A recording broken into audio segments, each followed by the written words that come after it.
G'day, guys. Welcome back to another episode of the Aussie Screen Printers Club. I'm Josh. I'm here with Sam.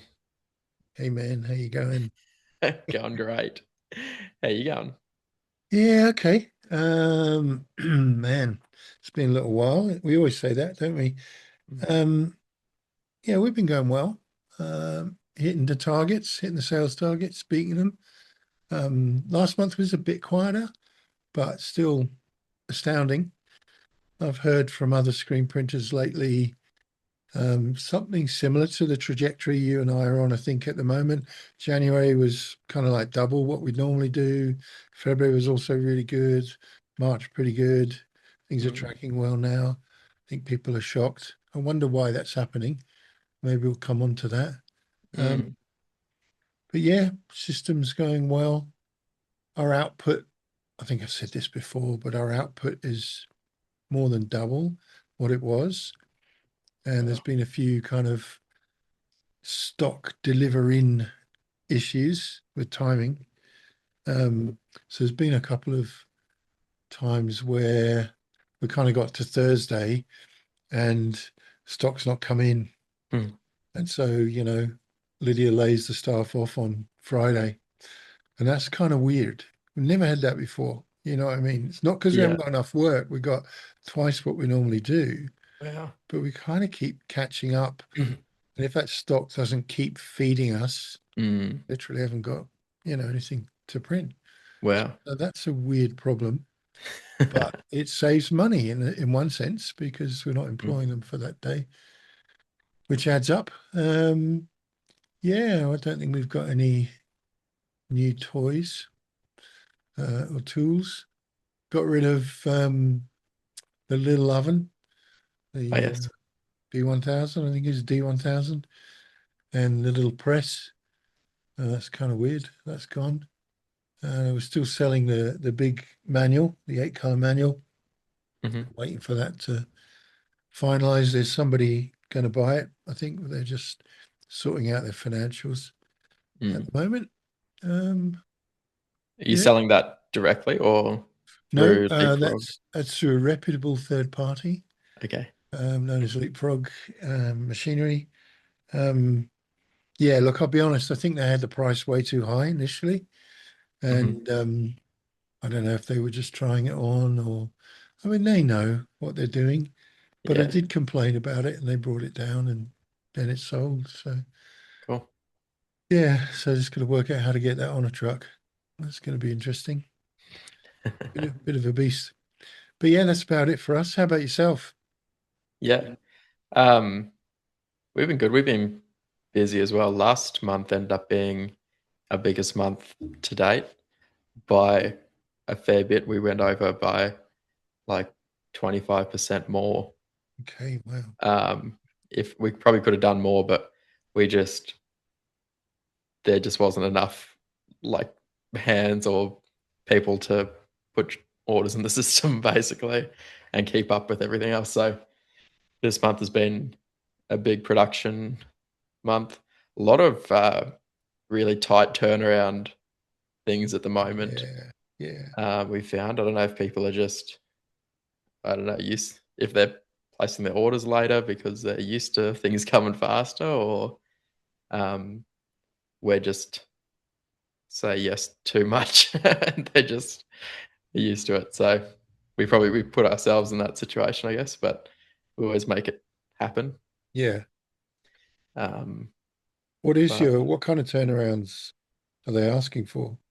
uh, like we're doing a fair bit of that for like promo items at the moment, which is harder because we don't necessarily have as much control over the product or production. Um, but we've got an event next Thursday out in Roma, which is like Way out west. 4 hours west of us or something. Yeah. Um, and ordered the last item for it today, like a media wall. We ordered custom gazebos and flags, like teardrop flags, Wow. yesterday, and we got to try and hope that it gets here Monday, and then put it on a overnight courier. Oh, Monday, Tuesday, put it on a courier for Wednesday, and Yeah, so it gets there on Wednesday for an event on Thursday. Right, okay, that's pretty There's tight. no really margin for a late delivery, so we'll see. If that fails to get there on time, and your I'll be going for a customer, drive. yeah, what I mean, have you obviously haven't promised that it'll be there. What would be the scenario if they said, "Oh, we don't want to pay for that"? Um, Honestly, I'd probably drive it out there. I've done that for them before. They're a good customer. They're a big oil and gas company, so if I don't mind going for a drive to keep them coming back, and we seem to be doing a little bit more. It's one of those we do their merchandise or like their printed merchandise, but now we're doing a little bit more of the other stuff. So we're sort of slowly cracking them open to get more of that share of work. Yeah, So that's great. And why do you think it's been? But what? So last month was your biggest one ever. What month would normally be your biggest? well, March last year until October was our biggest month as well, which is I thought was really weird. I don't It's kind of like an in-between month. Mm, We do have There was a big um event that we did merch for, like teas and stuff, March last year, and we had that same one again this year. Um but yeah, I don't really know why March. Uh October last year was then our biggest one, and then February was on par with October, and then yeah, March. So I blew it don't out of know. the water. Do And you find How do you why? find March usually? Uh, what we've discovered about March and April, because of the kids' camp market that we're in, Mm, is it depends when Easter falls. You know how okay. Easter can be, well, I guess the earliest might be middle of March, the latest might be end of the first week of April. And Mm, so for some reason, if Easter is earlier in March, we don't get such a big sale. And then April's bigger. But this okay. year, oh, I'm hoping April will be bigger, but March was bigger because it was later. So, but our biggest months would be May, June, and then Hmm. October, November, December. But May, June, just, Mm. you know, for us, blows it out of the water every time. And that's because of kids' camps, winter. Oh, okay. Winter Yeah. camps. So we get the summer, the Easter, and the kids' camps. They're the biggest in winter. They're the biggest ones. Hmm. But yeah, why do you think it's better overall? Like generally better? That's a good. What's going on in the market? Because last year, I think we found it felt a bit slower overall, and even now, I think we maybe had a little bit slower start to April because of all the stuff going on in the world, but it seems to be kind of back to normal now. It's So, July that I dread. yes. New financial year, people not even worked out their budgets, and you're just giving Anthony Albanese all the tax from Yeah. somebody down there. Um, and I find that very stressful that month. Um, yeah, okay. I mean, I was speaking to someone yesterday or the day before, um, and they're saying lots of screen printers are going out of business now. Okay. Um, but the kind of not the really big people, but the ones bit bigger than us. Hmm. Um, I think that was the thinking, and I reckon that the space above where we're at is the margins are just getting so tight, and Mm. obviously at the top end, the customs there if U2 or Coldplay turn up to do their gigs or whatever. But Hmm. um, yeah, I think it's the people between those really big ones and our kind of size that are really, really struggling. Yeah, bit of no man's land. Yeah, and it's possible they haven't invested in DTF and, you know, um, they're stuck with what they're doing. Mm. Um, and my view about that whole thing is sort of changing quite a lot at the moment. Um, yeah, okay. So have you bought any new toys? We bought a new laser engraver Ooh, recently.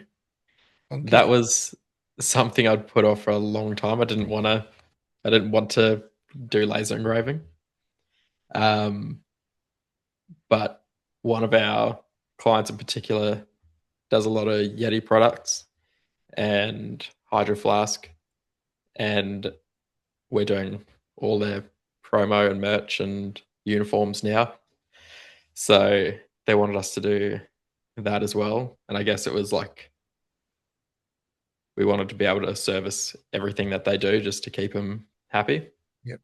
So we were outsourcing it, but it was pretty dear. And I, at the time, I thought, oh, it's a bit rich, I guess. Now that we have a laser engraver, I could probably see why people were charging a little bit more.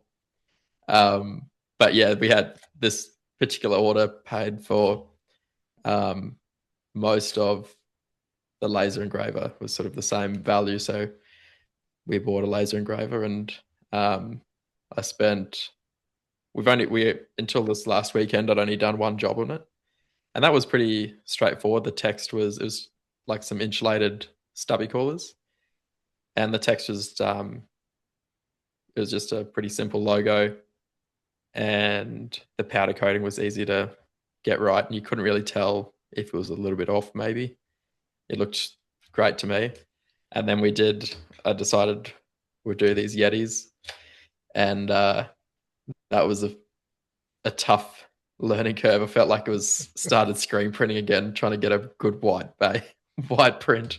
Yeah, right.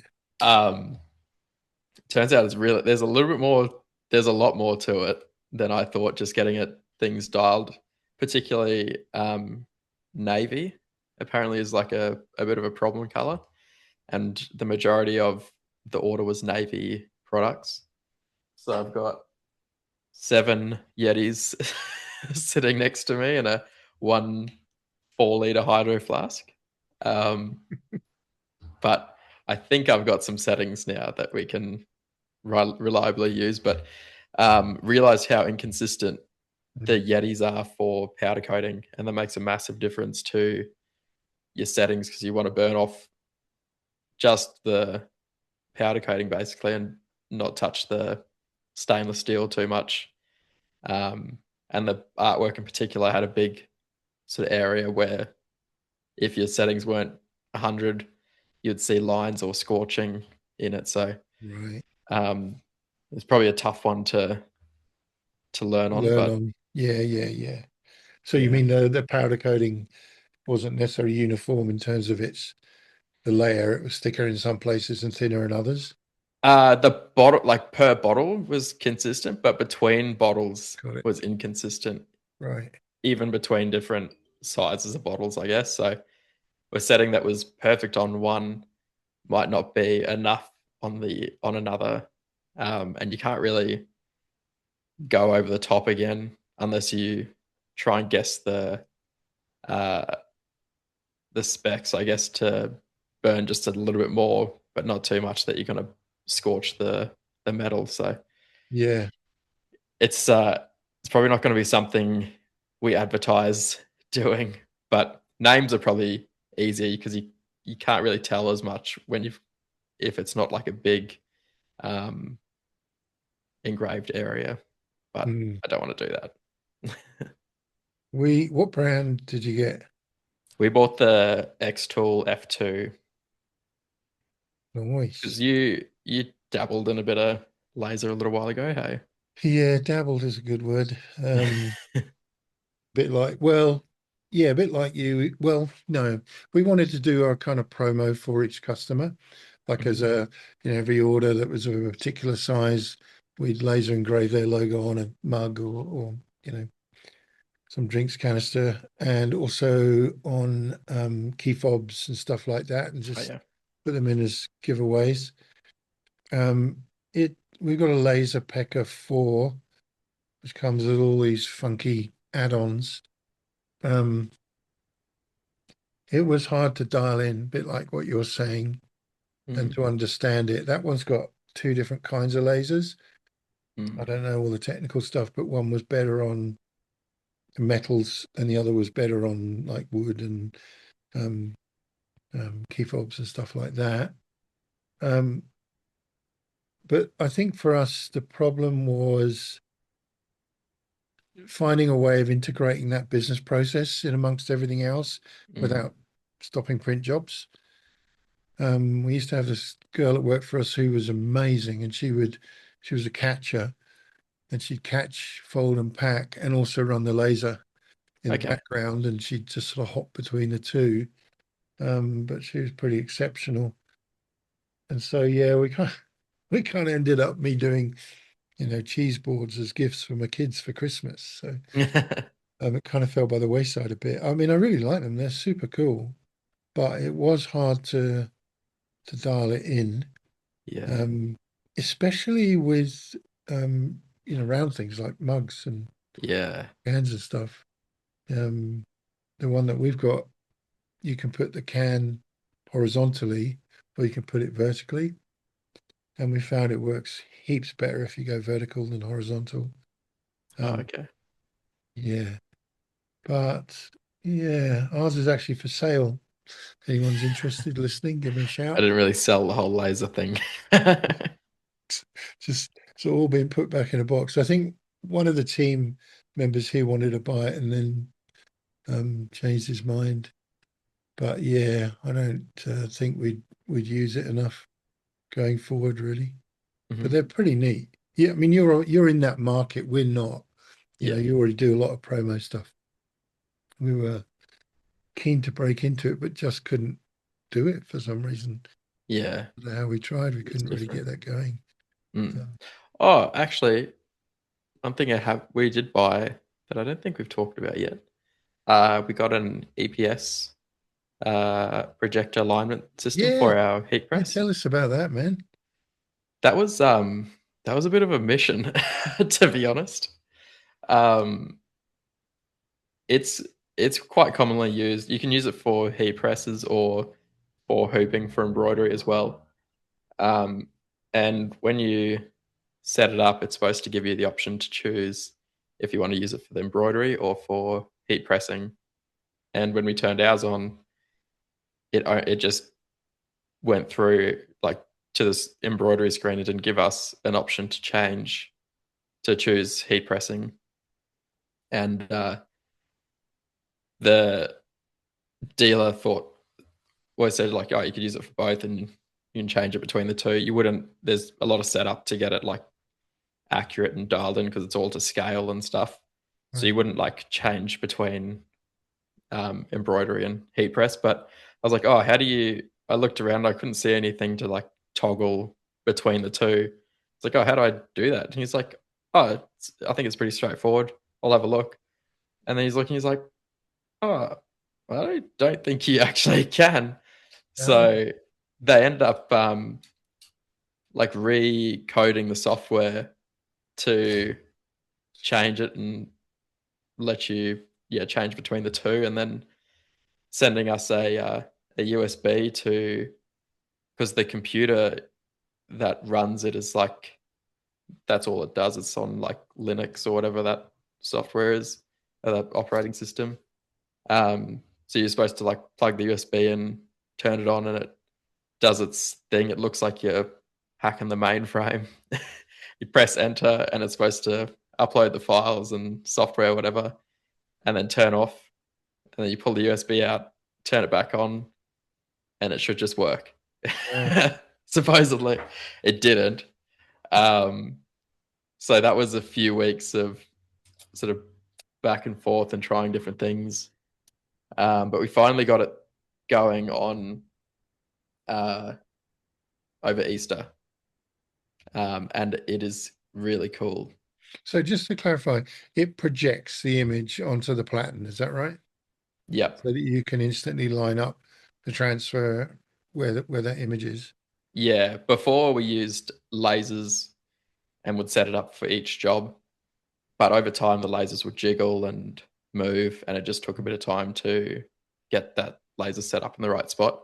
Mm. Whereas this now, we just have templates set up in a tablet next to the heat press. And so if you're doing, we have different locations depending on the size of the logo. So if it's a 90 mil high logo, you just click that button and it just projects that down exactly where it should Wow. go in the right size box to scale. You just line up your logo there and press print basically. That's cool. And then if you want to change the back, we have that preset in the tablet as well. Click the button and it just projects that down in the right spot there again. So And so this makes it quicker for your colleagues to yeah, press. Yeah. yeah, heaps faster sort of setup time, but just in between, like there's no guesswork. You know, the logo goes in the box and you just put it there, and it's straight. Um, you can it's all because it's touchscreen. You can put lines wherever you want to. So if you've got a logo that's the top's not actually square, but there's something that you could line up to, you can just move a little line on the tablet, and then you've got a little spot that you can Wow, line up to. that's cool. And So just out of interest, you've got a dual head heat press, haven't you? How yep. many do you think you'd get through in an hour on that? It's a good question. I just put some KPIs up because I think we were a little bit slow, but now we have some stuff up. I say to make it easy, we should be doing at least like a like a location every 30 seconds. So 120 an hour Yeah, that's pretty good, I reckon. Yeah, of like one location. Yeah. Um, yeah. It depends. Depends who's operating, I think, is the biggest thing. sure. So you do a pre-press and a post-press or just Uh, one? just a post. Yeah, okay. Yeah. I think Unless once, it's needs it. yeah, I think once the platens are hot, Mm, it's usually pretty quick at taking out the moisture. Yeah, yeah. I think the post-press is definitely the most important. Yeah. I know people have their different views about it, but Mhm. 120 an hour is pretty good, I reckon. Yeah. That's probably not bad. Yeah. Sometimes if, yeah, it feels like it should be faster, but no, when you think about it, that's not bad for a heat press and loading, unloading, and everything else in between. So Yeah, yeah. yeah. I reckon a standalone one, you you might get 60 to 80 an hour. Hmm. Some people can do it quicker. I'm terrible on any of these things, but even just silly, simple things like having the bin that you're going to throw the transfer paper into at the right side, Mm, so if you're pulling your transfer to the right and your bin's on the left, yeah. it's dumb. So learning, move the bin or learning to pull the other way. And I was trying to show a guy here that the other day, and he was sort of rolling his eyes. I said, it's quicker. He goes, yeah, but only by a second. And I said, yeah, but you might be doing 10,000 of these in a year. And he went, I'll move the bin. I just don't think in those terms. I know it sounds a bit pathetic, but Mm, yeah, some people are quicker than others, aren't they? yeah. Yeah. Well, everything in what we do, right? Coping with that sometimes is tricky. Um, oh, okay, you've been splashing the cash, man. You're certainly earning it. Yeah. It's How much was your laser, if you don't mind me asking? about 6 grand, I think, Okay. Yeah. which I think it's a bit, but yeah, I think I before we bought it, I worked out how long it'll take us to pay it back and save time, and it was 6 or 8 months or something. I thought so, maybe So maybe a little bit more than that. I don't know, but that's pretty good, isn't it? saves. Yeah, it's just makes it idiot proof. Like it's so easy. You don't really before you sort of still needed as long as you load the shirt straight. There's no excuse for something to be crooked or Yeah. in the wrong spot, even the wrong size logo for the wrong location because it projects the right size box for that location. So, Yeah. bit of peace of mind. Yeah. I think if you can take, no pun intended, but if you can iron out those sorts of potential mistakes, brings that kind of confidence in it, doesn't it? Mm, So you're not bought a DTF printer then yet? not yet. In 3 to 6 months, I think we'll have one. Really? Great. I Okay. need to sell our auto first and make some space, and Yeah, have okay. some time to be able to, once we get it schmick and set up well, or colors going well. That won't So take long. That won't take long. hopefully not. I think everyone's scared me. Nah, I mean, I think we had a bit of a, now that we kind of know it much more confidently, and looking back, I think we had a bit of a kind of bad start in a way, and we Mm, really were terrified of it damaging it in any way. But now it's just, click, click, press a button, get back to work. okay. So I reckon you'll get that dialed in pretty quick. I won't ask you what brand, but I hope you're doing your research. So Trying. yeah, but that'll make a big difference to you for Mm, sure. Yeah, 100%. increase your profit. Um, yeah, and any interesting stories about customers or problem people or anything like that you wanted to share? We've got one on the go at the moment. It's for a brand. Um, we've always said we don't like doing brands. Uh, and for like now, we're if a brand comes to us, we're just going to say nah. We're just going to say no. Really? It's not. Yeah, we like we've sort of decided on our niches this year, and we're going to just stick to that. Okay. Um, and brands are not part of that.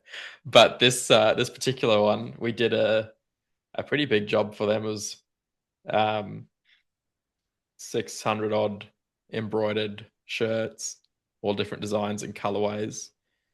Um, it must have been around September time last year.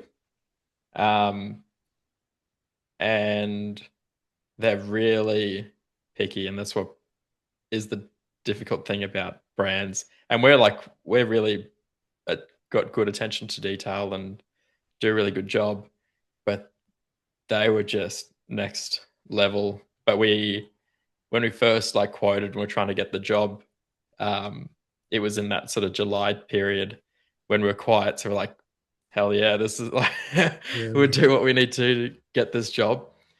And they were classic, like this is gonna blow up. And I did think, because it's what the brand's about is very niche. Um, and I almost thought like, oh, maybe we should tell them like we should probably start with like a few less just to test the waters. They were just But starting off. They're just getting oh going. yeah, Wow. they're only launching, like they did a like a little quiet launch yesterday, last week, and I think they're doing their proper launch the next week or two. But yeah, straight from nothing, They bought 500 garments, 600. 600 garments. It was a big order, like it was a substantial order Wow. value. Um, and they went through the whole thing. Like we signed like NDAs, and we did a contract with them. They wanted us to do a contract about like who owns the artwork and the digitizing Oh, and man, really? the whole lot. And they didn't have a contract, so we made the contract. And obviously we're like, we'll cover ourselves in the way that we've written the contract as well. Yeah. Or Chatty wrote the contract. um, and it was all sweet. Went ahead and punched him out. Did a really good job. We don't usually do pre-production samples, like physical ones, but we did for this one to keep her happy. Um, and we did everything exactly the same, like same combination of backing. We increased, like all the files were the same, increased thread counts here and there to tweak it. And we're really particular about our embroidery, Yeah. and they're happy. We did the production, and in the contract it said like, if you've got any issues, get back to us within 7 or 10 days or something. And then we just didn't hear anything for ages. And then we just heard back from her, and she's like, we just started um, getting these ready to set, like selling these, and we found a bunch that are like unsellable, tech Oh yeah, classic. unsellable. Yeah, yeah. Um, so we're kind of dealing with that at the moment. It's there's maybe a couple there that probably like are maybe not like 100%. I think we probably would have stood past it, but um, it sounds like she wants to say that like there's a significant portion of that is unsellable, but um, yeah, I'm not sure what we're gonna do. I don't want to. We're gonna probably get the garments back that they reckon aren't up to spec, and then we'll have a look at them. We said that we've got tolerances for things because, like, you know how imperfect a t-shirt is. Like they're sort of things were um, designed not in line with like the tag or the center of the Mhm. T. But like, I mean, define center of a T because the neck hole could be off, the tags are probably off, and the arms are probably wrong too. So, and it's a person lining this up. Yeah. Um, and yeah, and even like because we folded and bagged them, and when they've gone through them to look and they've folded them back, you know how even like these parts of the T's are sometimes one's higher than the other. Yep. They've folded them like, I mean, define square because if you're lining these up so it's square, like yeah, it's just what I think she's got an unrealistic expectation of uh what a physical product will be because she's in marketing Oh, and she's talking about like gap like the yeah, I know. Talking about like because embroidery go you can't get a straight line in embroidery otherwise you're going to cut a stencil out of the shirt. yeah. It's weaving through the fabric, and she's talking about like a jagged edge. It's like that's what embroidery is. Like each one, it's like that's the beauty of embroidery is like it's still good, but like each one's a little bit different, and Yeah. it's yeah. But anyway, Have she have you had paid? something like that? Have they paid? Yeah, Yeah, okay, good. It's not a yeah. problem then. Do we have that? Yeah, now and again. That thing of, oh, this is a little bit lower than that one, and the tag's not center and that kind of stuff. What I say is, look, you say it's unsellable. Everything is unsellable until it's sold. The question is this a perfect science? That's the kind of language I use. We're Mm, not making test tubes here or, carburetors or, some machine thing. mhm, It's got a human involved, and the humans made the garment, and now we're printing on the garment that has to be loaded. It's just not a perfect science. It's an mm, art form, and everybody knows that in the industry. All our other customers understand that. I realize this is new to you. That's the kind of conversation I would say to them, you mhm, know. Um, but we did have one recently, like this week. Because I don't know how big it was. It's over a couple of hundred garments. And they said that the maroon ink wasn't maroon enough. mhm. I said, well, this is very subjective. Like, Yeah. oh, it looks darker on my screen. And so I said, well, our screens are calibrated. It's a Pantone. It's matched to that as perfect as anyone can get that. Mm, And that's what was agreed upon. Um, well, they're unsellable. And I said, everything's unsellable until you sell it. no, we don't think we can sell those. So I just said, well, we'll uplift them all. We'll bring them back and we'll have a look at them. And if we think it's okay, we'll send them back to you. I didn't offer to reprint or Mhm. refund or anything. So then it was, oh, well, it's probably okay. And haven't heard any more since Okay. that. Um, but we did have a print job a few weeks ago where the guys didn't put the oven temperature back up and the speed of the belt. So they're doing some poly work, dropped the temperature, increased the speed of the belt, then went back to Mhm. cotton, didn't put the temperature up, didn't reduce the speed of the belt. Just a rookie error, really. That was a huge order. Customer came on. These are all coming off in the wash. And I said, we'll reprint them tomorrow. And I knew, exactly what the problem was. He was amazing. He Mhm. said, wow. He said they printed a banner with some other company and the color of blue or whatever was just purple. And Mhm. they complained to that company and they said, well, we don't do anything about that. We don't do refunds. We don't do anything. And they said, that's ridiculous. They said, well, we'll make an exception for you. That was perfect for us because we'd come in and gone, no, we'll do a full refund. Yeah. And they were like, we're always going to use you. I said, that's music to my ears. We Yeah. still made a profit out of the job, right? Mhm. It's okay. But it was a smaller profit. Um, yeah, and there was a bit of knuckle rapping went on here. Mhm. So yeah, I mean, I do remember years ago, a customer had a print on the spine and it was quite narrow. I think I've heard you've talked about this before. Yeah. Yeah. And he got his ruler out and said, oh, that one's Yeah. half a centimeter that way, a bit more. And I told him to sling his hook in the end. That was a clothing brand, by the way. Um, They always are. yeah, well, it's a good point. And that was DTF. Oh, no, that was embroidery. That Yeah, was okay. embroidery. 'Cause the other thing clothing brands are obsessed with is screen printing ink. And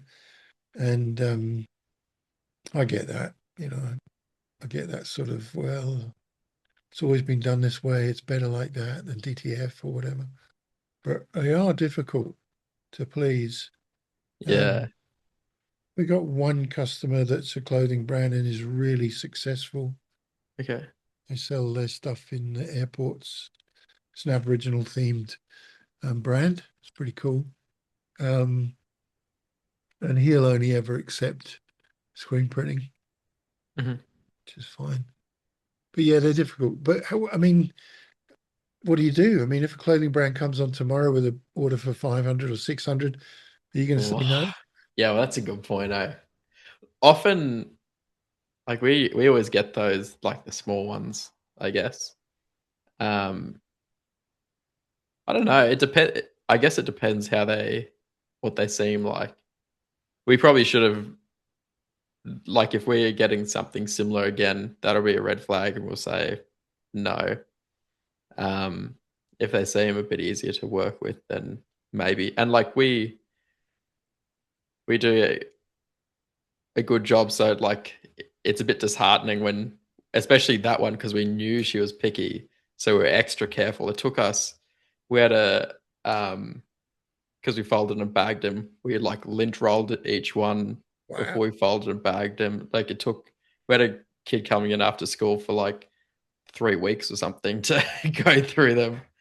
Um, because we knew she was so picky, and for it to still be not enough, I was like, I don't think, if we like, even if we replaced whatever she thought was out of tolerance, I don't think we could even, like, there'd probably be some in there that she wouldn't be happy with, even though we've done it our absolute best. So, um, but like the way we wrote the contract, if we wanted to, we would just say, we could just wipe our hands and be like, we think what our work is, it's in within our spec and our tolerance, and um, the contract says you had X amount of days to, like, mention any issues or whatever.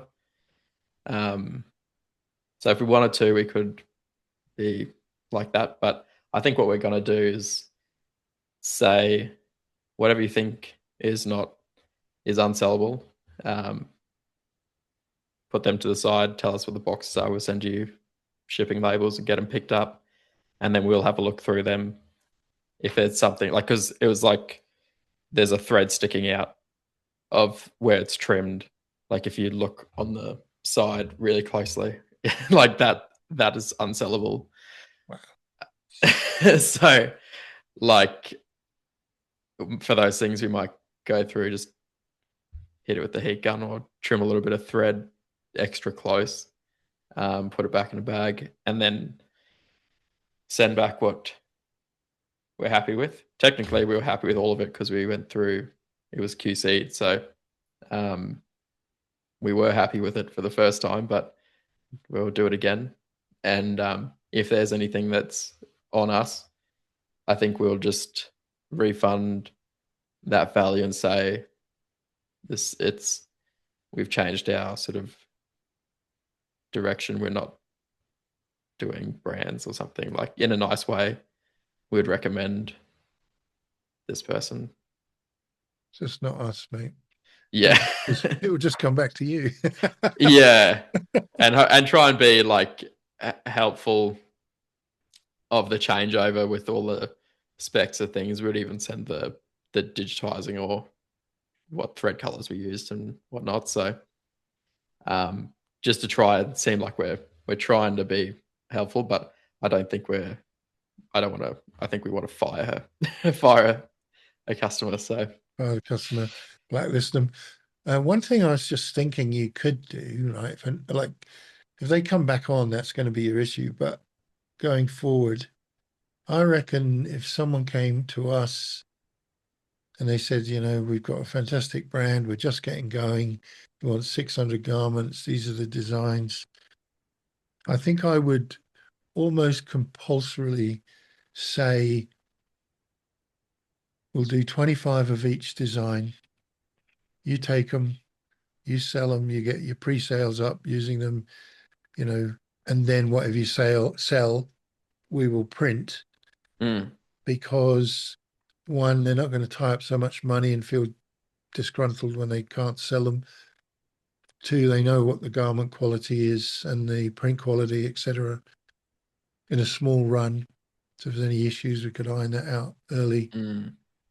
But it's just a classic error, isn't it, from the perspective of a clothing brand? And Jacob's always talking about this because he runs his own clothing brand in DeathClick. He really talks them down when they come in. No, you don't want to be spending that kind of money. Take 20 or yeah. whatever and see how you go. I think there's a little bit of a responsibility in a way on us. But having said that, I also think if someone wanted a contract, I'd just flick them. I'd just say, yeah, it's a commercial arrangement. It's a standard commercial arrangement. You give us your designs, we create the quote, we print the garment, you pay for it. That's it. That is the contract. Yeah.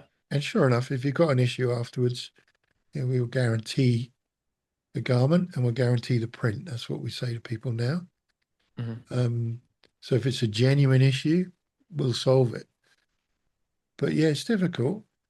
You don't want someone coming on, oh, you're a clothing brand. Yeah, okay, well, we don't do you. it's difficult. I don't know what the laws are with that. But yeah, they're definitely the worst, I would say. Yeah.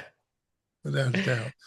But the marketing person, that's the last person you want buying Yeah. As anything. They give you hexadecimal colors. We want this color, I think yeah. they did actually. Which for a thread is much worse. But this is a Pantone book. Tell us what color. Well, there isn't one that isn't quite right. Wow. Okay. Another thing, part of that same sort of issue is we did custom tags for them.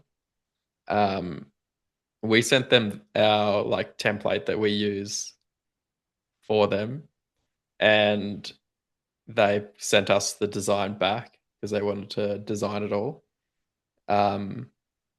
and we sent them a proof, and like they approved it and everything. We got put the tags in, and I don't know what made them look, uh, but we used AS Color box tees, and pretty much everything AS Color does, like for tees and stuff, seems to be made in what's that place? Bangladesh. Bangladesh. The box tees, I think they're the only one made in Vietnam, and the tags said they were made in Bangladesh, and that was an issue. Yeah, that's who's at fault there because we didn't. We just sent them another design. We didn't necessarily say they were made in Bangladesh, but who's at fault there? Well, if you didn't say it, then like, did I they don't have an think we even interface? actually we. I think somehow maybe we sent an example of some we'd done before, and they used the specs, like the details on the back for theirs, but they thought it was like our responsibility or AS Color's responsibility. It's like AS Color doesn't give a shit about your Yeah. labels. Um, I don't know if it's our responsibility that you sent us the design. We put them on, like, and we've done tags before and they've always been Bangladesh. So we didn't really think anything different. I'm not sure how she even looked that hard because everything didn't have a tag in it. Um, so I'm not sure So how were she these even found it. printed or were they fabric tags that you sewed in? Fabric. Yeah, wow. Okay, wow. Yeah. Yeah, It's just one of those jobs. yeah. If something's going to go wrong, it could be all of it. Yeah. Yeah. I'd fire the customer, I think. Yeah. Um, It's my yeah, plan. but that you raise an important point as well, about managing expectations because there's a certain amount of trust in that Mm, problem, right? Well, we think you know what this is like, um, but really we don't know. They have no idea what to expect. But I don't know how you change that. mm. You sent them some samples, I think you said, so that's probably as good as it gets, really. As long Yeah. as you say, look, everyone is slightly different. It's an Yeah. art form. And that was, we made sure to put that in the contract that like the nature of embroidery is whatever. I think we cover, and I made sure because I was like, if I have to sign a contract for 20 grand or whatever it was, I make sure that it's in our favor. So Mm. um, it's just being, I just don't want to leave with a bad taste in her mouth that we just said no, and then she leaves us a bad review, or Yeah. I don't know. So at least if we're helpful, um, hopefully it works out okay. And also, it's hard, and when we live in the fear of a bad review, Mm, could completely turn your business the wrong way, I guess. Um, but yeah, the only other one I do remember, and I think I've shared this before, is a customer who approved a pink Pantone and then did not like the pink because it didn't match. I think it was a printed sticker or something. And we said, well, you chose the Pantone, we approved it. We didn't even know there was a sticker. mm. If you'd sent us that, we could have given you a different Pantone. And she asked us to take them back and refund, and we refused. And she said they were unsellable. And what was she going to do with them? And to be honest, at that point, I just said, well, that's kind of your problem. You've approved all of this. Didn't hear anything. And then weeks later, they all just turned up at our warehouse. She just sent them back. Oh, Yeah. and did you do anything about Nope. Put them in the bin for reprint, for test prints. it? I mean, she obviously got them reprinted somewhere else. Like, Yeah, just crazy. yeah, Absolutely crazy. Um, The other thing that happens to us occasionally is we get customers say, can you do free delivery on that? Because we normally get them printed by old mate round the corner, but he's too busy. And, it's going to cost whatever to ship them. Mhm. And I dig my heels in at that kind of one as well. So you're coming to us, we're probably better priced than the guy around the corner. You want us to deliver them for free. But you're coming to us primarily because you know that we can deliver them in time for you, and you want us to pay for that. You know what I mean? Mm. Not you're the customer, you're meant to be paying for that service. And that's tricky. And one of my colleagues gave a discount on a big customer for us. It's one of the bigger breweries. And I think the shipping was like $500. And she gave 100% on the delivery. And then when they came back, they came through me. And I said, oh, look, this costs $500. Well, you always give us free shipping. And I said, well, no, we don't. We seem to have done that. I'll have to put the shipping. They were pretty pissed about it because there was a precedent that had been set in their mind. Mm. And I said, look, I'll have to put the shipping in, but we'll add a discount and I'll see how high I can get the discount. So I put the $490 in for the delivery cost. And I think we gave them a $150 discount and they were Mhm. fine with that. So it was a way Okay. of kind of slightly recovering the Yeah. mistake that had been made. Yeah. It's difficult. They're trying to make money. I mean, Yeah. and you want to keep the relationship good with certain customers. Yeah, wow. So did you find that stressful, or are you finding it stressful? Yeah. I guess like there's a fair bit going on. Like last week especially was just one of those like when it rains it pours, um with issues with like or that with having all sorts of issues with like yeah supplies as well, um and just such a big workload, and then a few people away or sick too, so it's just been a lot. Yeah, okay. Just stressful, lots of different things happening at the same Just a bit time. of everything, yeah. So but and to be honest, like going back to this same clothing brand, if it looked like a brand that would probably be worth it long, like down the track, maybe we would do things differently as to like how we fix it. But if I could tell you about it, I would love to. Maybe I'll tell you in person.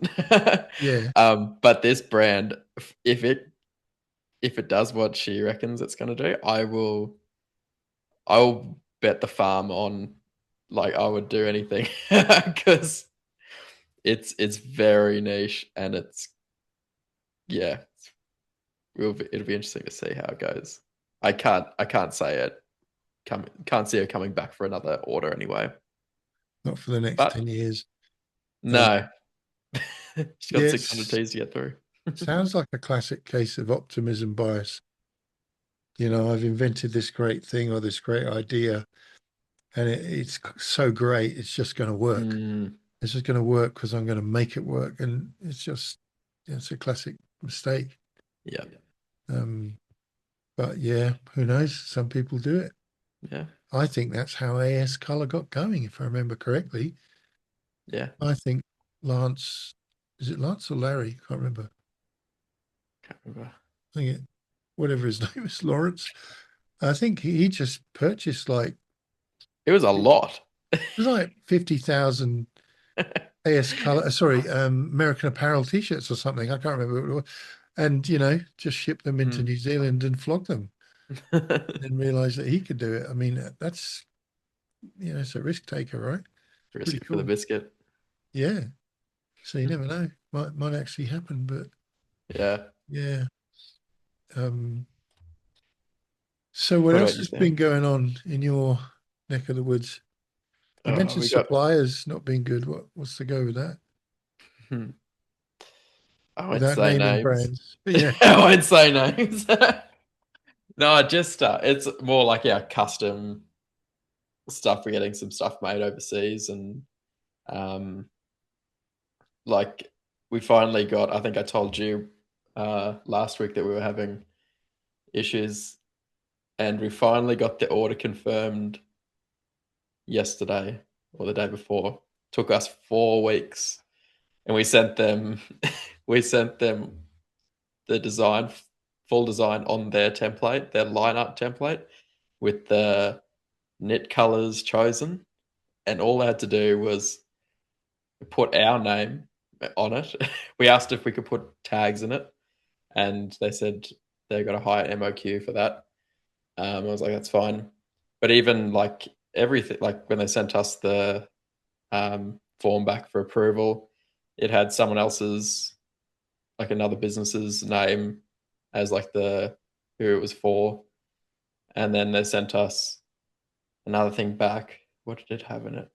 Someone they're like, oh, last because we took over this client from someone else was doing their stuff before, but it happened to be through the same supplier. Like, oh, last time we had these tags in it. Do you want them again?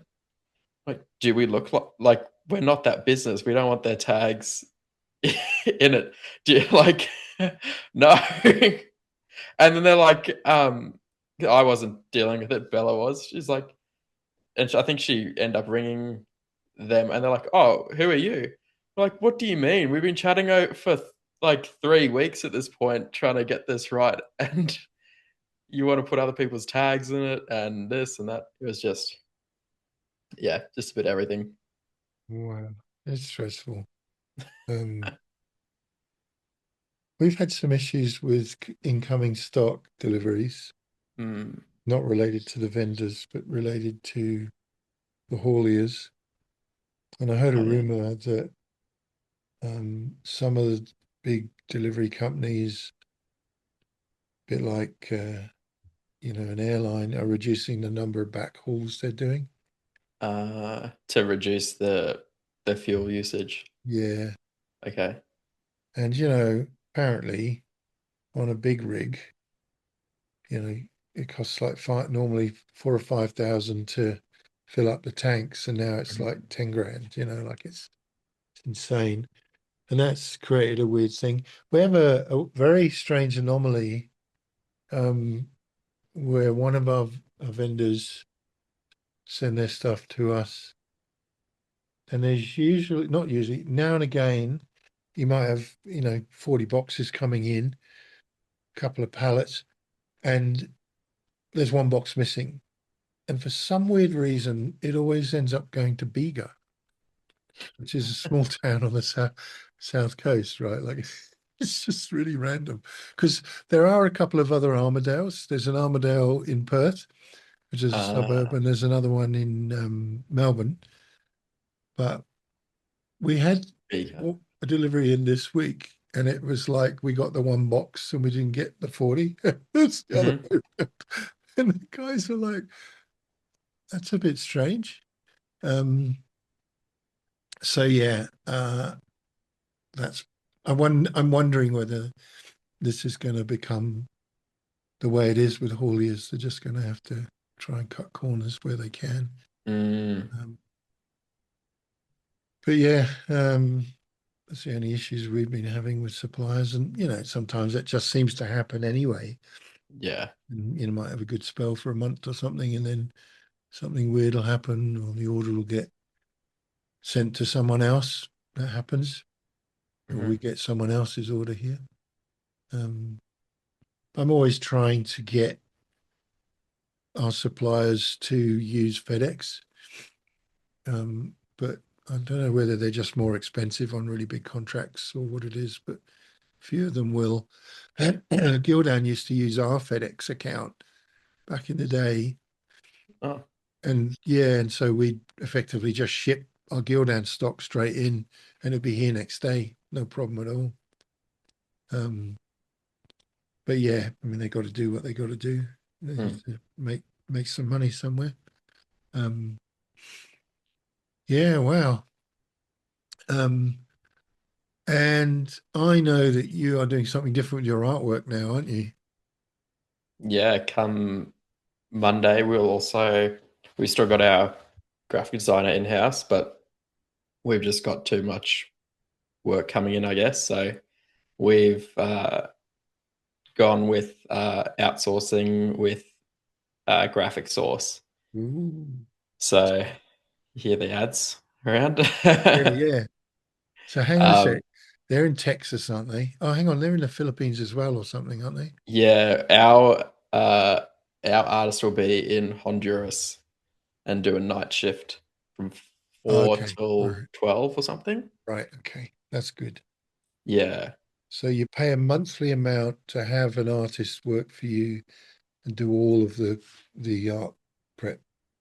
Yeah, so they'll do not just art, we're gonna get them to do uh we want them to like check every order and make sure it's been quoted correctly, um and check the artwork. Um any manual proofs, we use Deco, so a lot of our proofs are just done through Deco. Yeah. But if it's something that's not a catalog, a product in Deco, they'll do a proof for that. Uh, make DTF gang sheets, order Mm. digitizing. I Wow. want them to order our garments and stuff too. You want them to So order the garments? mhm. Whoa, this is amazing. I want them to do everything just in the back end, just to keep things like rolling. Um, yeah, it's a bit of stuff. It's a little bit of a worry too, but I mean, yeah, worth a try. From the perspective, you're worried about it from the perspective of it not working or them Like it's wrong or just like it is still a lot of like responsibility, I guess. Like um their mistakes could be a big mistake down the track if they're ordering to the wrong thing or too much or yeah, the wrong artwork or whatever it might be. But the same mistakes can happen here as well. So um but yeah, we want them to do a fair bit of different stuff and particularly just checking things, make like we'll have sort of a checklist for everything, and it's like half the cost of someone locally, and that's not the only reason, but you can afford for them to spend more time on an order to make sure it's 1,000% okay before it hits production. mm, mm. So Wow. Literally outsourcing your whole art department and your stock purchasing department. yeah, we'll still our graphic designer here will just do like more the creative art side of things then, but as far as like the day-to-day stuff that you don't need to be um, an expert in or whatever, they'll do that. So So they'll um, take let's go to the DTF side. Like it sounds good. Like, they don't have to do any separations, first of all, because you're not screen printing. So mhm, that's because that always worried me. We did do a couple of simulated process jobs in the past with Graphxsource way back, mhm. and going back and forward to change this and that, and it was a nightmare. Um, Imagine with a normal print, it's not so hard to do the steps, but they'll take for DTF, they'll take whatever is in deconetwork, which could be a raster, and will they vector that, or will they just work with a raster, or what?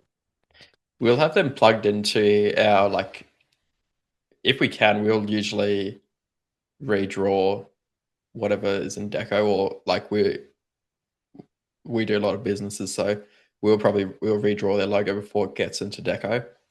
But I don't really like using the files out of Deco because I think it changes the colors a little bit here and there. Okay, Um, so we'll use the source file and just use Deco as the reference point for that artwork. right, got it. Yeah, Mm. that's right. When you get the artwork out of Deco, you can have it in various formats. Mm. Yeah. Um, but they'll try and turn it. They'll Is the objective to get it to a vector, or will you just print the raster? We'd probably print the vector rather. Yeah. So So, they can pull that out of Dropbox and put it in the same way the same sort of workflow that we do. so that was a question I had for you. When you get a small order on Deco Mm. and the artwork's pish, what do you do? Do you just print it, or do you? We fix it. I was afraid And you were going that's to the say that. bad thing about like print on demand, I guess. Or I think I like the way you've done it with a separate brand, because I wouldn't want to use our main brand as the one that just prints what we get. But if it's a separate thing that's like we do print on demand, everyone kind of expects. It's like, oh, I uploaded a shit design. It's and that's why I haven't got a great result or whatever. But for our stuff with our name on it, I still want to produce a Make good sure product. it's really schmick. Yeah. We had one today where Lydia came in and she said, "This is garbage. It's two shirts or something. It's Mm. tiny, and it was just appalling. But it's not worth me going back to the customer. Um, what do you want to do?" Mhm. And I said, "Oh, isn't there a checkbox they have to click in Deco that says, we print what you give us. If it's pants, then it'll look pants." Um, and I had a quick look through, and there isn't one. So, Oh, so I quickly put one in, right, for all future. The bit when they upload their artwork, and it says the says you you've got say to it's have the copyright rights to and use stuff. it. Well, there's a big thing in caps at the bottom that just says, and if your artwork's low res, that's what's going to be printed. If it needs to be better, contact our art department on this email, and then we charge them for it. So Mm. that's the goal with that. I got a really funny one this was it last week, recently. Um, Clothing brand, a new one, starting up 10 different designs. They're actually pretty cool designs. Mm. And they were so low res. And he came through deconetwork, and then we said these are useless. He was just after samples. So I bounced him through to me. So one of the jobs I still do in artwork is pre-sales art. So if there's a job to rebuild artwork prior to the quote, Mm-hmm. it's invoiced out. It comes to me. I do it. Then Martini, does the quote and does the mock-ups. Anyway, there are all these designs, and Martini charged a ton of money, thinking, oh well, he'll turn around and just say redesign one. So he said, no, I want them all done. I started working in it, and if you've got a raster and you're trying to vectorize it, it can be a real wild card, right? Mm. So I thought, I wonder if there's some better language I can use with ChatGPT rather than turn this into a vector. And so I did a little bit of research on that and found this really bulletproof paragraph, really. And I thought, I'll just give this a go, and uploaded one and dropped the paragraph in, came back schmick. Mm. And yeah, and I was like, wow, okay. I'll run through these. The whole thing would have taken 40 minutes. And I sent him the vectors back and said, this is what, we can do. He paid. Mm. And there were a couple of them I thought probably really should do a little bit of touch up work on them. And so I sent him an email with a PDF and said, look, this is what we can do. This is how they'd look. And he came back and he said, oh, he's amazing. The ones I created weren't very good. I just used ChatGPT. Yeah. I felt really Yeah, bad. you are. So did I. Yeah. Is that your experience? That kind Oh of no, thing? that's what you would have thought to hear what he Yeah. said. Oh, yeah, definitely. Um, And yeah, then he went back through deconetwork and just ordered one of one design. So who Okay. knows? But hey, that's really, that whole deconetwork thing works really well for us when people want a sample. Hmm. And they might say, oh, I want screen printing. And we go, well, why don't you get a DTF version? Just go through the deconetwork channel through our brand, and we'll do that. And then you can, you know, see whether you like the quality of your image, but also if you come back with an order of 100 or whatever, we'll screen print it. And that's really working well, getting a load of people. And also a lot of people that are responding to our ads that we put out there, saying, um, I only want 10. Oh, go to this website, it's still us, but you can buy it there for a lot more money. How Um, do you think people take that when if they reach out via email and you sort of push them to look after it themselves rather? I don't think they mind. Like, No. obviously, some people are going to struggle with the software, like, Mm, but some people struggle with filling in a form. Um, mm, what I normally say is, look, the MOQ is 25, 70 plus will get you a good deal. If it's less than 25, just use this site. mhm. And it's us, we'll be printing it, but it takes the pain out of it for us. Yeah. And they'll come through. Um, and sometimes they'll say, oh no, I'll get 25, you know. Okay. So yeah, I think it's working okay. It's starting, the back end, the hub is starting to grow on me in Deco Network. Hmm. Um, and I can see we're gradually getting kind of sucked very slowly towards using it more.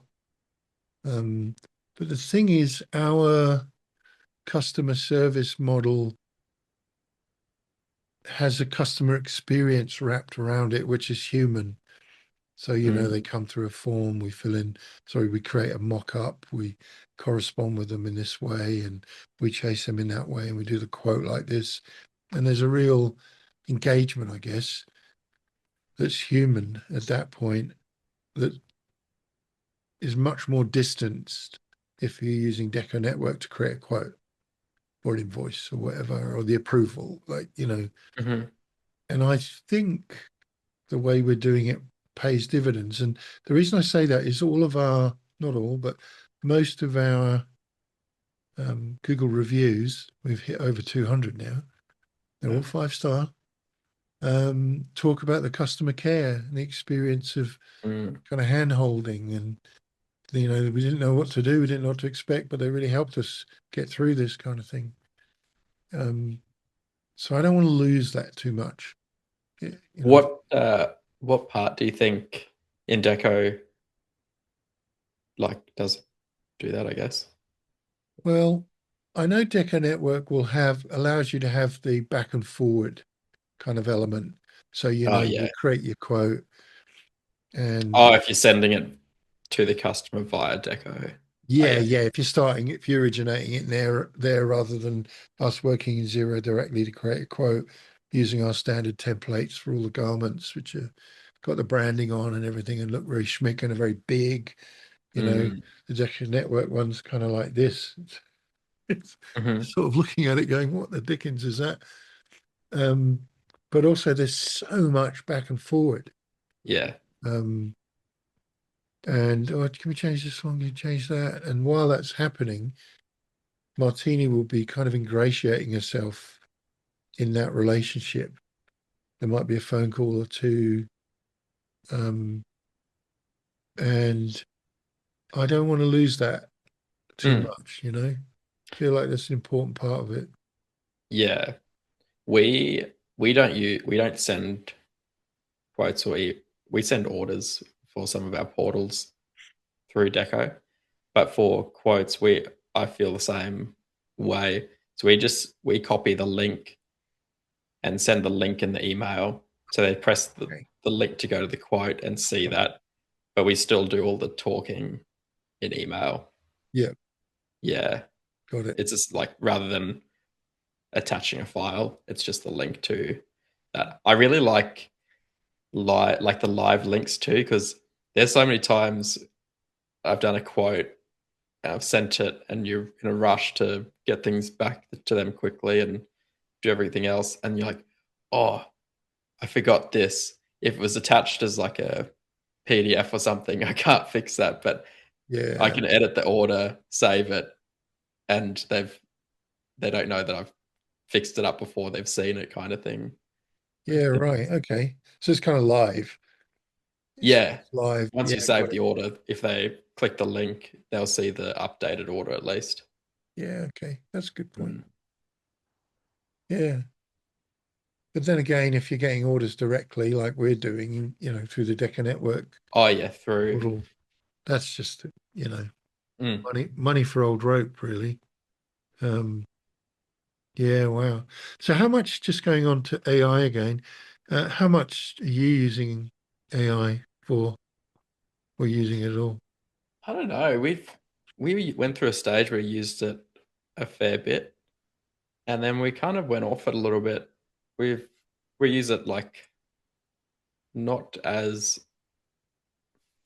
frequently now. Maybe we use it for like sort of projects.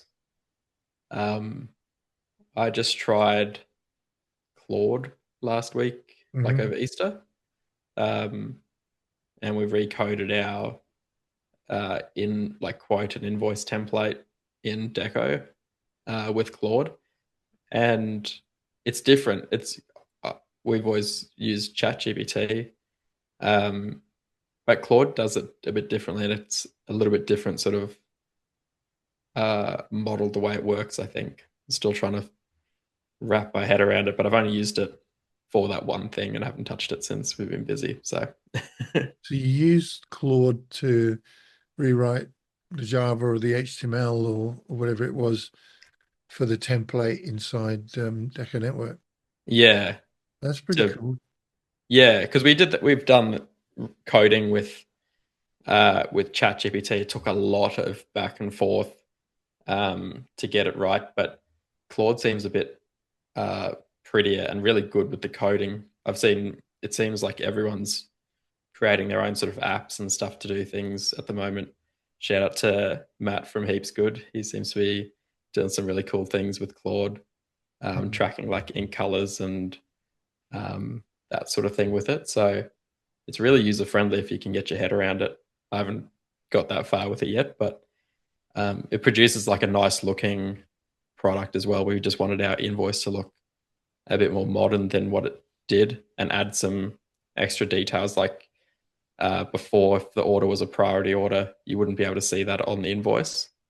But now we've got a little banner at the top that says it's a priority order, estimated completion date is this. So, um, yeah, it produces a prettier product. Can I have a go at that? Because I did try, I hate the format that it comes in, and I did try and edit it manually. Man alive, it was mental. Came out like a banana, Yeah. it was a nightmare. Yeah, okay. That's cool. So I got some questions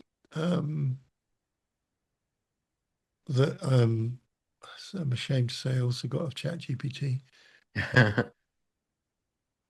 Oh yeah, just a quick one. Is the fuel crisis so-called affecting you at all at the moment? I was worried about it, to be honest, and I think maybe our customers were because we had maybe this start of this month started a little bit slower, but it seems okay now. Us personally, it's like I guess it's a bit dearer to do things, but um, our customers, we do a lot of tradies, and I try and talk to each one when they pick stuff up to sort of get a feel for how they are feeling. Hmm, And most of them have been pretty like it is what it is kind of. Um, so nothing too bad yet. that's good. Fingers crossed. What about you? Same, really. I guess, like I mentioned about the trucks, that worries me because, Hmm. we're quite remote. You're a bit more, well, you're remote, but you're in a bigger town. Mm. Um, and I guess the main thing is, well, we know we're at now, but do we know what we're going to be at in 60 days? Yeah. That to me is the bigger kind of worry. Um, and, the whole thing's become a political hot potato, isn't it? That's Yeah. always a shame. Everyone starts arguing politics and not coming up with a solution. Um, so, yeah, I guess I'm a little bit worried. Um, but if in a way, it's a little bit like COVID, isn't it? If it has to stop, everything stops. Hmm. And then you have a different scenario to live with.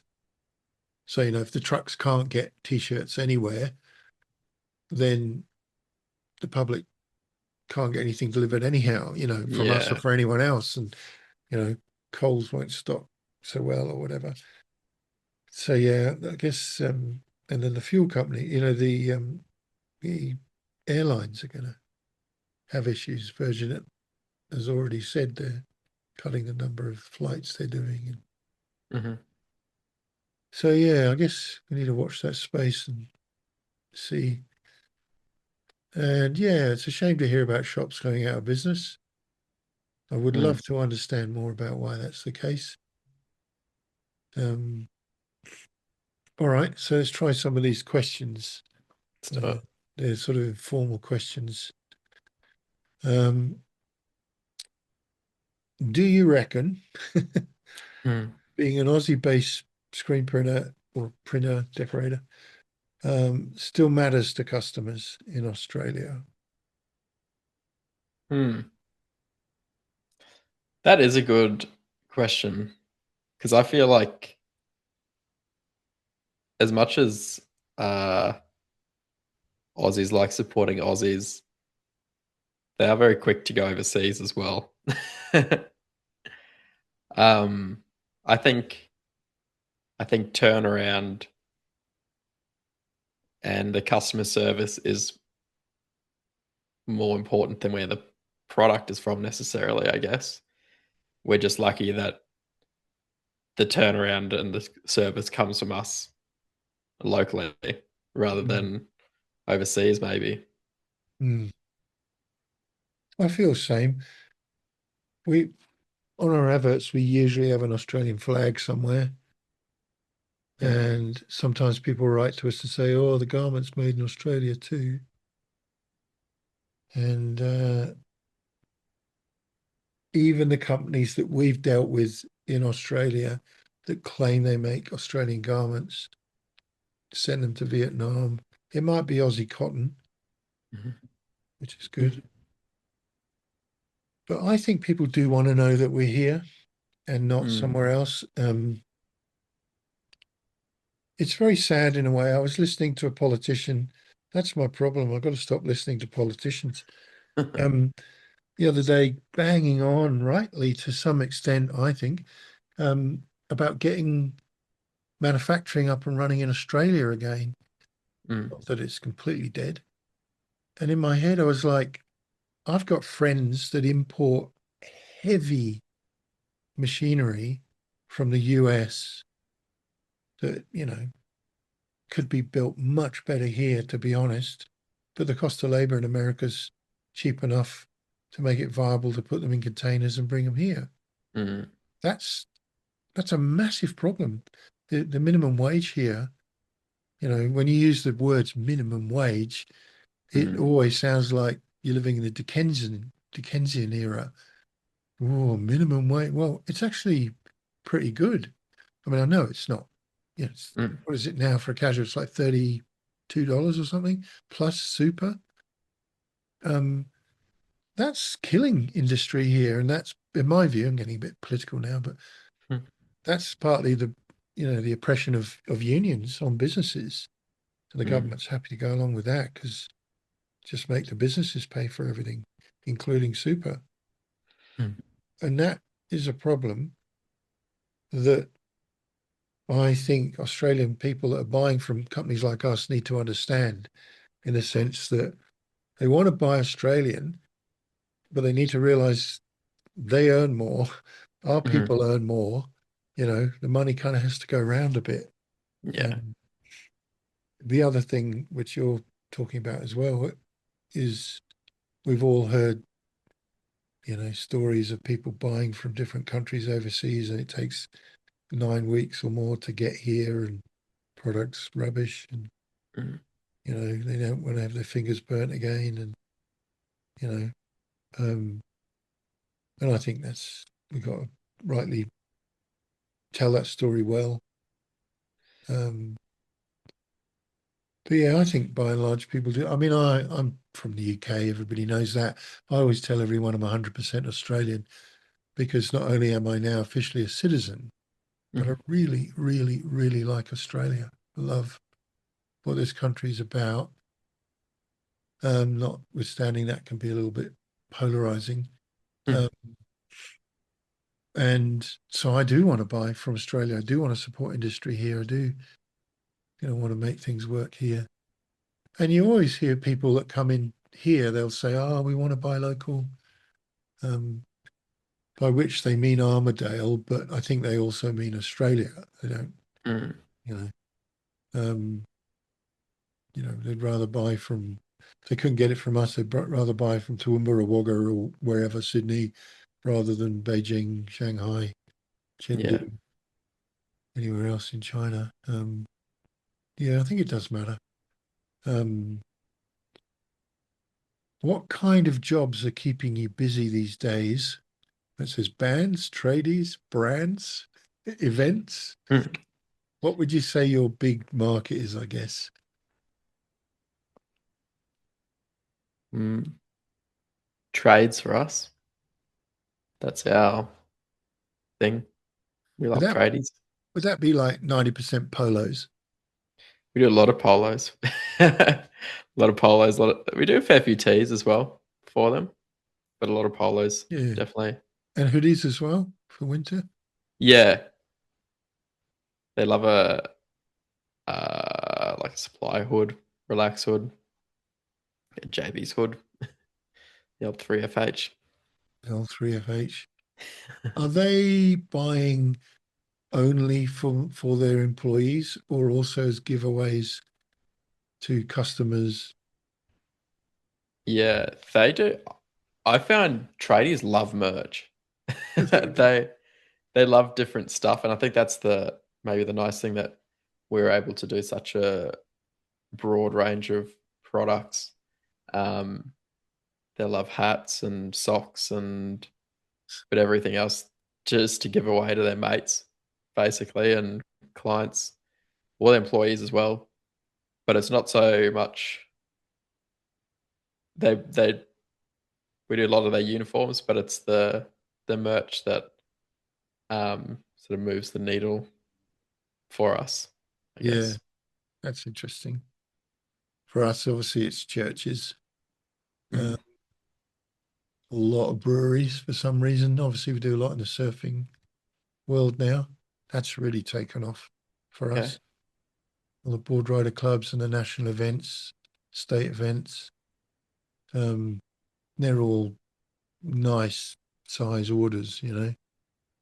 Um, I think there's like 200 and something clubs in the country, board rider clubs, and there's something like an average of 150 people in each. Wow. And some of them have got like, 400 or 500 members. There's also the good thing about the market, and I've been thinking about it for things like skaters as well, is you've got people of all ages involved in that. There's always a kids club in that club. Mm. Um, so they're big for us. Um, yeah, should be across this a bit more. Clothing brands, lesser. Oh, gyms. You do a lot of gyms as well, don't you?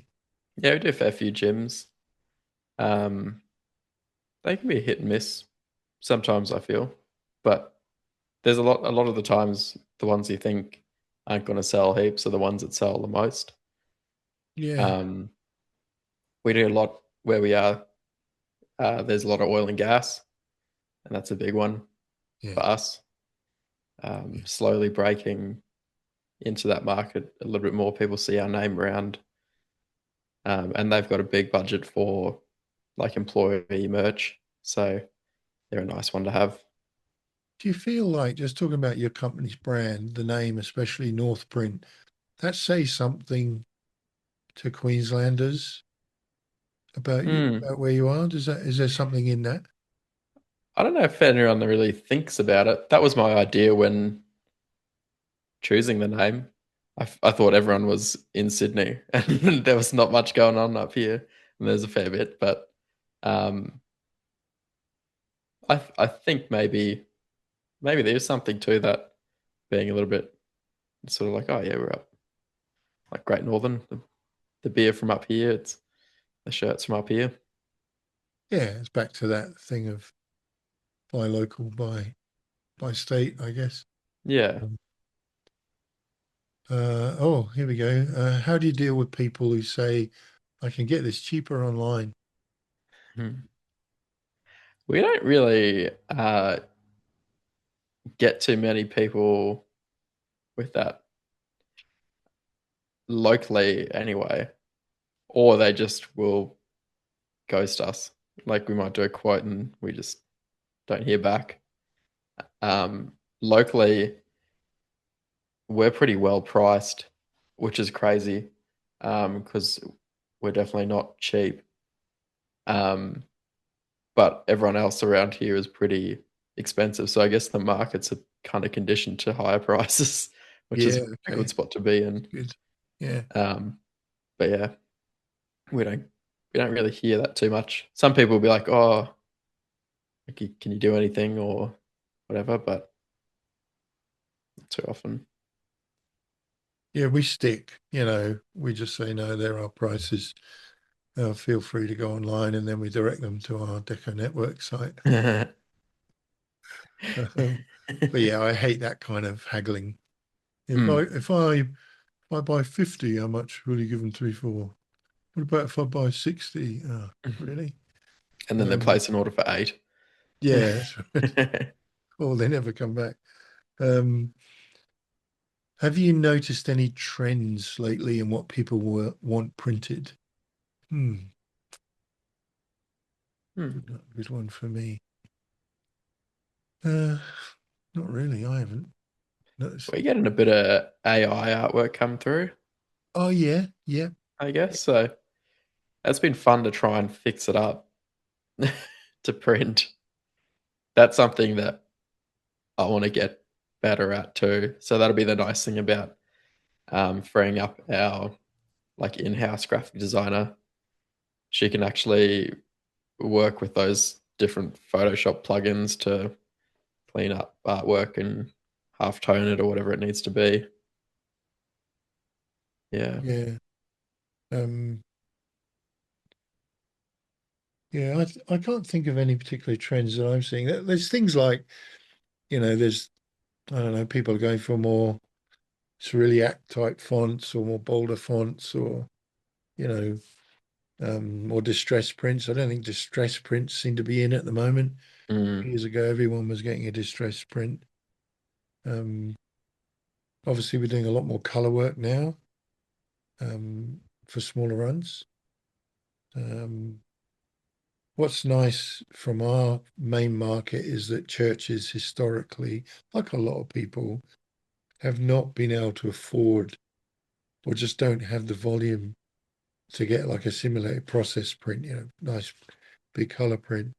mm, And we can do that pretty well with DTF. We're about to switch to chroma inks for hmm. CMYK within that. I saw, I've seen that.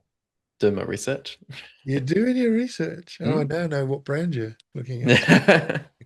That's right.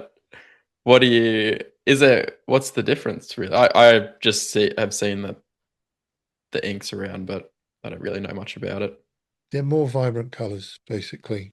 Okay. Everybody, like some companies have got fluoro colors. Hmm. There's been a few issues with them. We spoke to Angel at Halo, if you remember, and he was kind of complaining about that. And they look phenomenal, but not many people really want them. And it uses up a color, you know, Yeah. and it's not good for creating Pantones. If you create a Pantone, You'll very rarely ever use a fluoro as part of the mix, right? Mm. Very rare. So chroma inks are supposed to produce more vibrancy without needing to go fluoro. Okay. So we're about to flush CMYK and switch over to those. Is Um, it different? You still have like a CMYK in Chroma, or is it yeah, you just okay? literally change those inks Okay. for the Yeah. chroma ones. And all the other inks, the 9 inks, the other ones are just the same inks that you're using. Oh, okay. It's So only the, Chroma is CMYK, and then you use whatever the orange or whatever, and yeah, the green, the orange, and the other colors, which I don't know. Um, so yeah, like in a 9 color, 4 of them are CMYK. Mhm. So they're just the ones you're replacing, and the others you're keeping Okay. as is.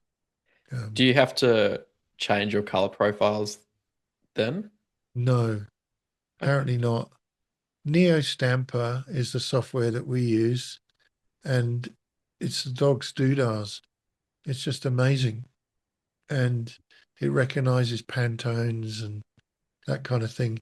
We're going to do a couple of tests using Pantones before we switch over and after, just to make sure that there's nothing worse than you're doing a reprint and Mm. someone pulls the wrong ink off the shelf or something. It's not matched. But what we found is, with little kids stuff, if they're doing a big run of adults and they've got 5 kids or something, Yeah. which we all know is the boss's kids, um, Yeah. we then DTF those, and making sure the inks match is a nightmare. But with Neo Mm. Stamper, it just recognizes that it's a Pantone and it prints it that color. It's really, Wow. really good. Okay. Really, really appreciated that working well. Um, yeah, I don't know how we got onto that. What's been your best way of getting new customers here in Australia? Well, we've sort of talked about that. Do you try and get customers anywhere else? New Zealand or Fiji? No? Haven't haven't tried. We've been sourcing some stuff, a few products that we're not able to get from our like Aussie um promotional suppliers, and have gone to America for Oh, those. And I wonder if like, because I like send an email, I'm like, oh, we need this, and it's very like random item. Um, I wonder like if we received an inquiry like that, like, oh, like what? Um, yeah, it's just something I've thought about. But no, we don't seek out overseas work, or I don't think we get any anyway. So, yeah. Yeah, we don't bother with it. I mean, apart from all this really big country, the others have either got it sewn up or they're too small mm, for us to bother with, I think. Um, uh, oh, okay, that's a good question.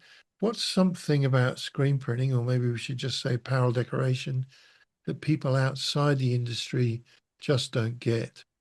It's an element of the answer to that in your example of this year's nightmare customer that you've had. mm. Um, but what else do you think that people outside the industry just don't get about what we do? All of the back, all of the stuff that Everything. goes into it before it goes onto a shirt. You just press a button, right? We did have someone say once, um, I think they came in, it was them in the old place, and they saw the big auto and they were like, oh, is that how it's done? And I said, well, how do you think it was done? Thinking that they'd talk about manual press. And they said, oh, I thought you printed like the template and then you just sort of painted it in. They got Um, the stencil part, right? yeah, it's like, what? And I do remember we had a customer years ago who couldn't afford the color and asked us to print, just basically do that. And Oh, they use felt tips to color hell it. yeah. Kmart fabric markers. Yeah. So they just don't know. They just, and why would they? No, You that's don't right. wander around and say to yourself, I wonder how t-shirts are printed. And I guess that even if they do know what a screen printer is, let's say, they will not know what all of the variables are and Mm, just how sophisticated really bits of it are and how crude other bits are yeah. as well. Um, yeah, I think that question should be turned on its head. What are we thinking Mm, customers take for what are we taking for granted, what our customers know about us or what we do? How do we change that? And what do we not understand about them? I'm forever saying to, customers that have, I don't know, 1,000 kids in a camp, right? Like there's one that they have 4,000 young wow. adults, right? And it's for like 4 days or something. I mean, it's just mental. It goes on every year in Canberra.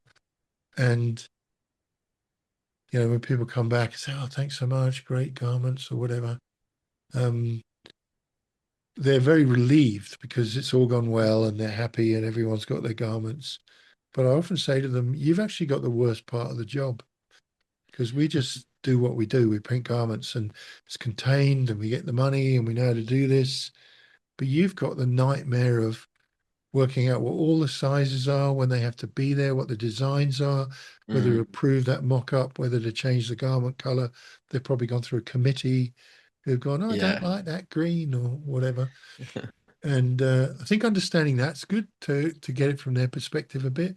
Mm. Um, but yeah, um, oh, here's these are actually really good questions for once. Have you ever had any jobs that were just chaos, but somehow worked out? That's sort of all of them, isn't it? Feels like it sometimes.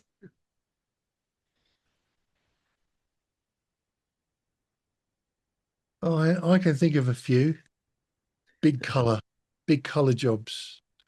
Um, Simulated process, yes.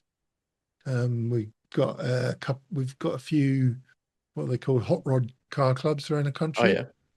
and they always want a phenomenal simulated process job, and a few of those are just a nightmare with artwork, getting the hue of an orange or a red or a blue for that matter, just right when you're using lots of colors can be difficult. And we find with those sorts of jobs, occasionally we'll take photos and we'll say, Mm, look, do you want the blue to be a bit stronger? And we might need to burn another screen. They're often chaos, but you know, by the time they're in the box, usually kind of, oh yeah, that's good. it's pretty cool. Um, or lots of colors that are block colors, not simulated halftones, where I don't know, some inks, red and yellow, often are very sticky inks, Mm, and you often end up reducing them. And so, they can pull up the garment. Um, and sometimes I know the guys go completely mad and say, oh, we should have put the garment on head three, sorry, the screen on head three on 10. Um, but instead of switching the screens around, we'll go into cycle mode. So it might go around mm, twice or three times to do the print. And you think, oh, that's a bit chaotic, a bit difficult. Um, or the classic deadline jobs. You know, mm. we have a meeting every morning and um, everyone gets a chance to just say whatever. And then Lydia will go through all the jobs for that day and she'll say quite often, now this job has to be on the truck today. And instantly, everyone's kind of eager to get going because Yeah. if it's not on the truck, then it's a big issue. Um, yeah, they all tend to work out. I think sometimes you do worry a little bit about giving jobs and think, is the customer going to be okay with this? And Hmm. often they come back, oh, it's great, thanks so much. Yeah. How about you? Um, yeah, sometimes it feels like at the moment I feel like a lot of our jobs there's just curveballs in them. One that comes to mind, it was just bad from the start. It was small order. It was ordered through their website, but they're an existing customer. Um, they were one of our very first customers. Like when we first started the business, we didn't even have like a Northprint bank account yet. Before I Wow. did this, I was growing edible flowers and stuff. And so we were using that bank account. And we don't do anything until it's paid for. So they just sat there for 2 weeks or whatever. And we hit them up like, hey, just making sure like you got this okay. We haven't received payment yet, whatever. And they didn't reply. And then followed up again. They're like, oh, we have made payment, sent us a screenshot. And it says they're like Flair Specialty Produce. Like we've done orders since then, like a lot of orders since then. This time they paid into the bank account we had 3 years ago. We don't look at it. I probably should close it actually, so at least it would bounce back. Um, but we didn't see that, so we're like, oh no, now we need to like get this going because he did technically pay. It was into the wrong bank account, wrong person, but um, we like push it through as a priority, and then we went to order the garments, and the color had been discontinued, so then we had to change to a different brand of garment so we can get the same or similar color. I think then we ordered the wrong color garments, and it didn't get picked up when we checked them in and made it to production. And we did one, and then realized the color was wrong, and then order replacements, and got it was a DTF job. I feel like we talked about DTF a lot here. um, got the DTF, went to print it, and then realized we ordered the wrong. They always use the same logo. It's always the same, except for this time it didn't have the outer rings Oh in their no. circular logo.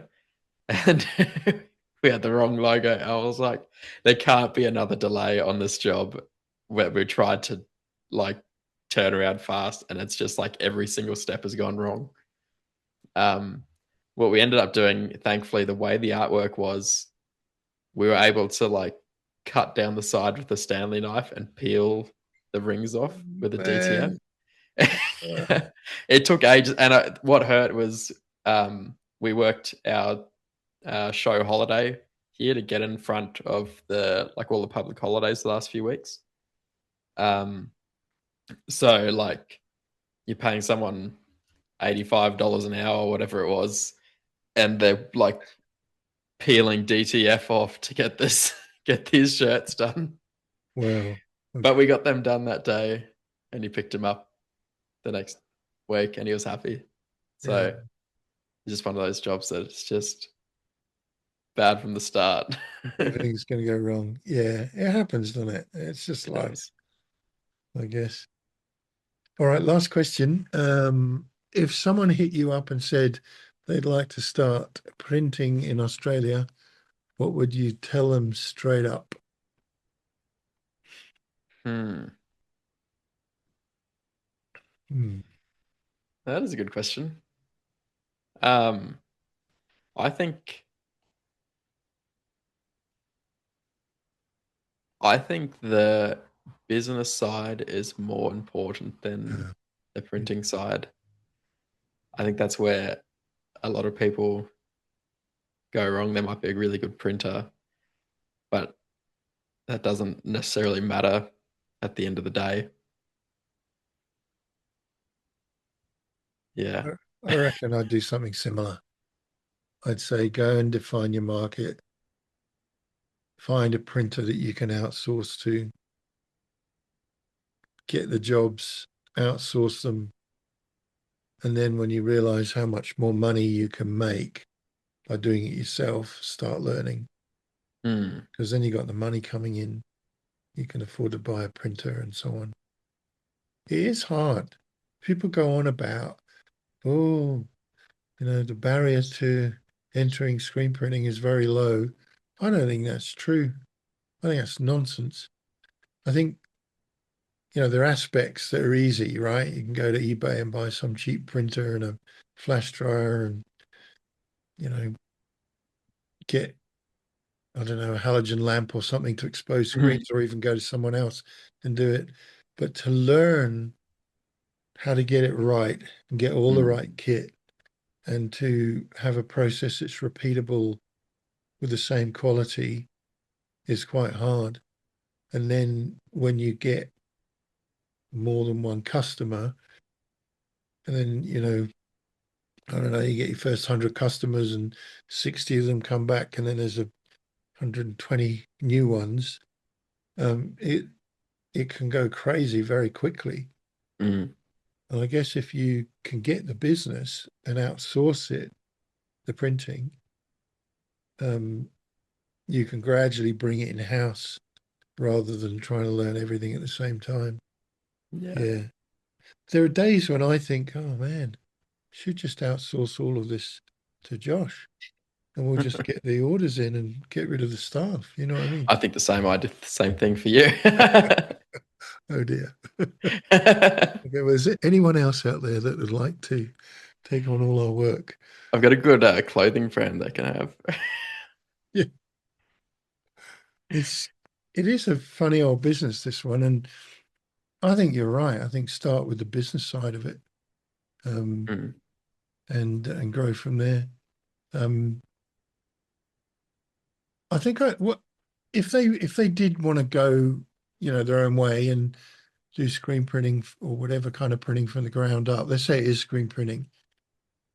I think I would recommend they go and work for another screen printer for a couple of months at least Mm.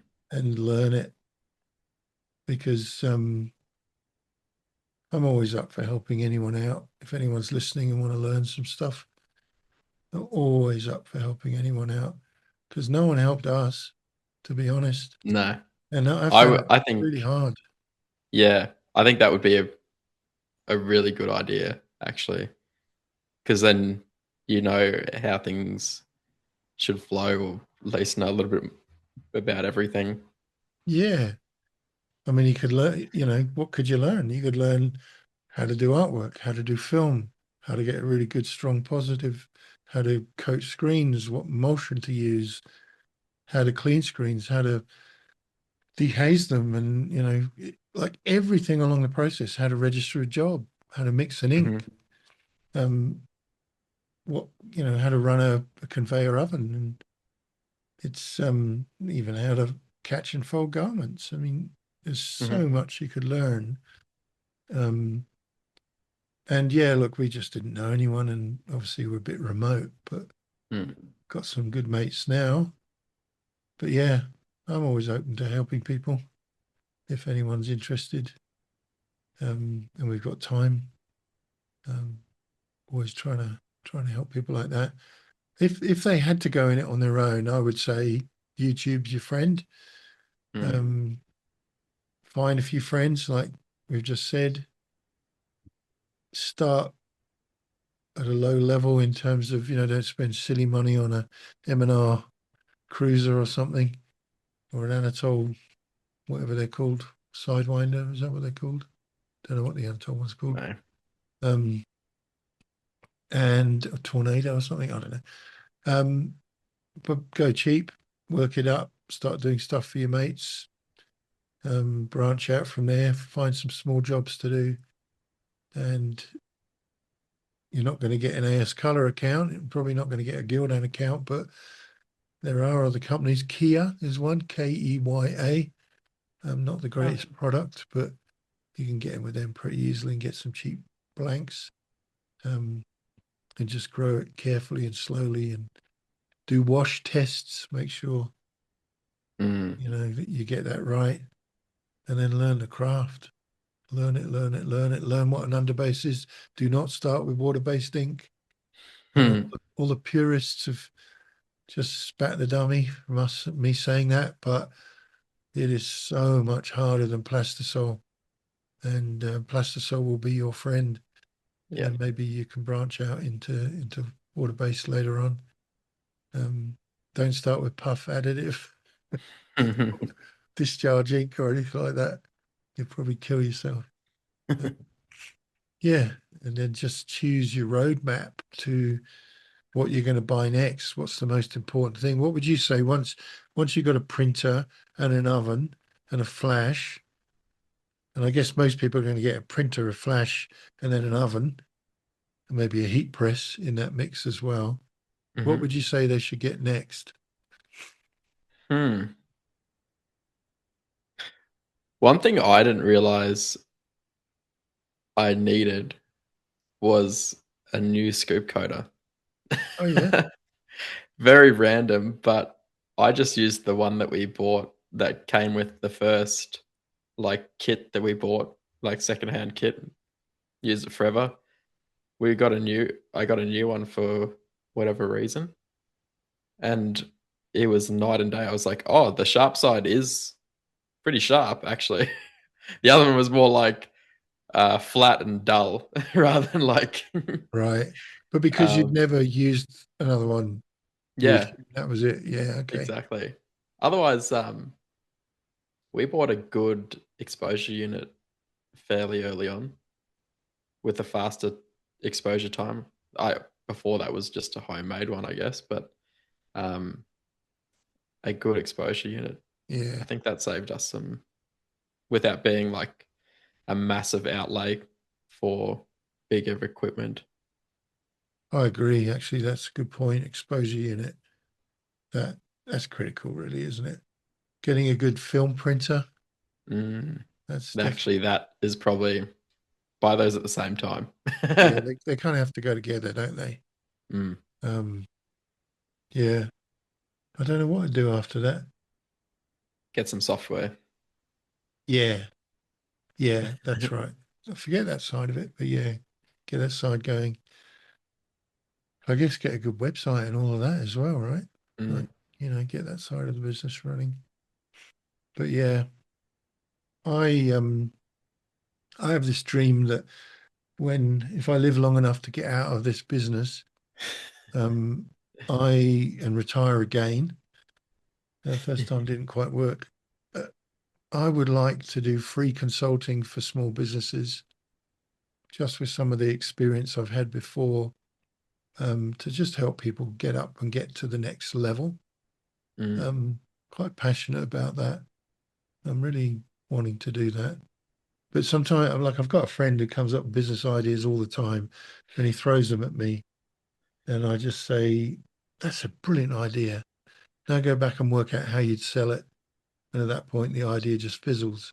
Yeah. We're all great at coming up with ideas, but how do we get business? How do we get the sales?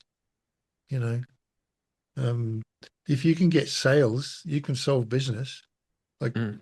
you know, if you can get hold of a market, sell something, then you can get it manufactured. If you have to go to China or wherever, do it yourself or get little kids coming in, doing cutting transfers or whatever it is.